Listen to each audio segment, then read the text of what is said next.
கோவையில் 10 வயது சிறுமி கடத்தி கொல்லப்பட்ட வழக்கு தொடர்பாக மேற்கு மண்டல ஐஜி ரம்யா பாரதி செய்தியாளர்களை சந்தித்து வருகிறார். அதனை பார்க்கலாம். கடந்த 21/5/2026 அன்று இரவு சுமார் 8:30 மணி அளவில் கோவை மாவட்ட சூலூர் காவல் நிலைய எல்லைக்குட்பட்ட பள்ளப்பாளையம் பாரதிபுரம் அருணகிரிநாதர் வீதியின் வீட்டில் வெளியே விளையாடிக் கொண்டிருந்த 10 வயது சிறுமி மாலை சுமார் 5 மணி அளவில் காணாமல் போனதாக காவல் அவசர உதவி எண் 100 மூலம் தகவல் கிடைக்கப்பெற்றது. தகவல் கிடைத்தவுடன் காவல்துறையினர் உடனடியாக சம்பவ இடத்திற்கு சென்று விசாரணை மேற்கொண்டு புகார் பெற்று அதே இரவு சுமார் 10 மணி அளவில் குழந்தை காணாமல் போனது தொடர்பாக வழக்கு பதிவு செய்யப்பட்டது. இதனைத் தொடர்ந்து கருமத்தம்பட்டி உட்கோட்ட துணை காவல் கண்காணிப்பாளர் மேற்பார்வையில் 5 தனிப்படைகள் அமைக்கப்பட்டு காணாமல் போன சிறுமியை தேடும் பணி தீவிரப்படுத்தப்பட்டது. விசாரணையின் போது சிசிடிவி காட்சிகள் மற்றும் தொழில்நுட்ப ஆதாரங்கள் ஆய்வு செய்யப்பட்டதில் நாகப்பட்டினத்தை சேர்ந்த கார்த்தி வயது 33, தகப்பன் பெயர் காசிநாதன். இவர் சிறுமியின் குடும்பத்திற்கு பழக்கமான அண்டை வீட்டில் வசிப்பவர். இவர் சிறுமியை அழைத்து சென்றதை உறுதி செய்யப்பட்டது. இதனைத் தொடர்ந்து கண்ணம்பாளையம் பகுதியில் உள்ள மரியா ரோஸ் கார்டன் அடுக்குமாடி குடியிருப்பில் முதல் மாடியில் பதுங்கியிருந்த குற்றவாளி கார்த்தியை காவல்துறையினர் சுற்றி வளைத்தனர்.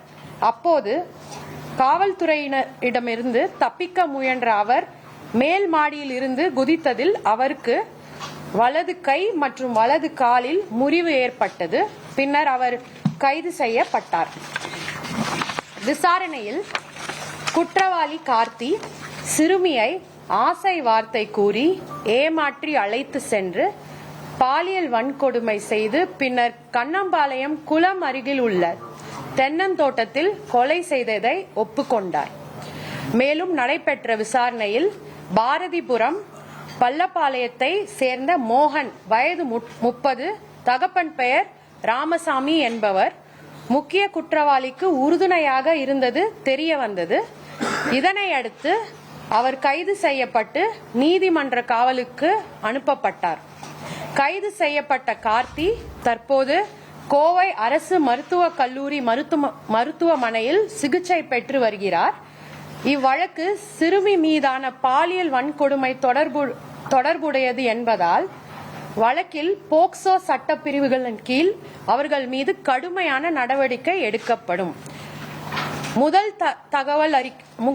தகவல் கிடைத்தவுடன் காவல்துறையினர் மேற்கொண்ட துரிதமான நடவடிக்கை மற்றும் காவல்துறையினர் தயார் நிலை காரணமாக 24 மணி நேரத்திற்குள் வழக்கு கண்டறியப்பட்டு வழக்கின் குற்றவாளிகள் கைது செய்யப்பட்டுள்ளனர்.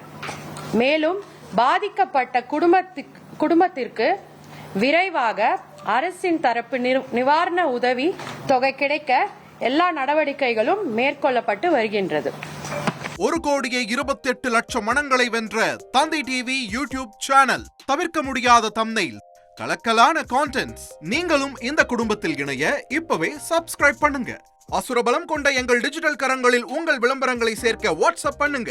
8939888838. Email advtthanditv@dttv.in.